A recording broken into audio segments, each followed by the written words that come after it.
Zbog čega dajete prednost šejhovima izvan institucije islamske zajednice nad zvaničnim imamima? Ja ne dajem prednost nikakvim šejhovima izvan institucije. Ja sam možda samo neko ko nije htio da prihvati obavezno sukob sa raznim djelatnicima koje vi evo ovdje nazivate i šejhovima, prema ljudima koji su sa nekih drugih pozicija izvan islamske zajednice pokazali određeno znanje, određeni aktivizam, a pod uslovom da nisu bili destruktivni za islamsku zajednicu. Ja tu dijelim ljude. Znači, ako neko samostalno funkcioniše kroz neku svoju fondaciju, nevladinu organizaciju, kroz neku edukacijsku organizaciju i tako dalje, a ne djeluje protiv islamske zajednice, ne ruši islamsku zajednicu, ne izaziva smutnje, ne pravi neke malverzacije i tako dalje. Ja nisam zato da se ti ljudi odbace.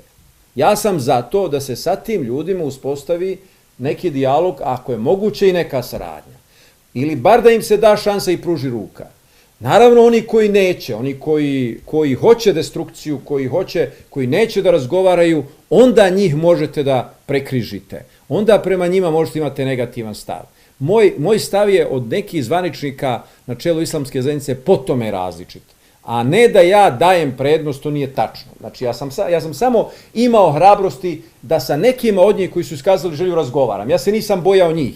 Ja nisam etiketirao ljude, a i nisam diskvalificirao prije nego što im se da šansa. To je ono što je moj pristup. Jer vrlo često kod nekih naših zvaničnika mi govorimo o međuvjerskoj toleranciji, pa se prostiremo i ponižavamo nekad prema nekim crkvama, kršćanskim i ne znam kojim vjerskim organizacijama, pokazujući neku toleranciju, a unutar islamske zajednice ili sa ljudima, muslimanima, pokazujemo nekada neku žestinu da bi ih prosto pod zemlju otjerali. To je za mene neki haridžijski koncept, to je za mene isključivost ne prihvata ni na koji način. Dati šansu kroz dobru namjeru, kroz dijalog i kroz široku platformu, u islamskoj zajednici ima mjesta za sve nas. Samo ako smo dobronamjerni i ako nešto vrijedimo.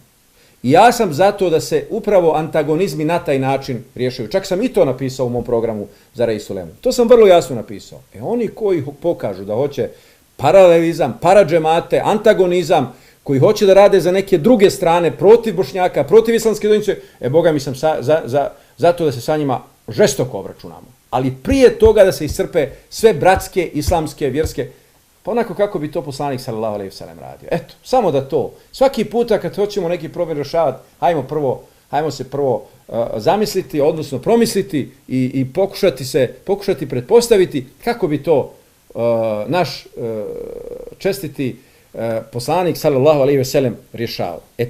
Tu metodologiju postupno da iskoristimo i onda tek možemo na kraju i biti oštri prema onome ko tako se na kraju to je logika liječenja. Znači prvo liječite sirupom, pa ako neće tabletica, pa ako neće injekcija, pa ako neće hirurgija. A ne možete odmah hirurgiju.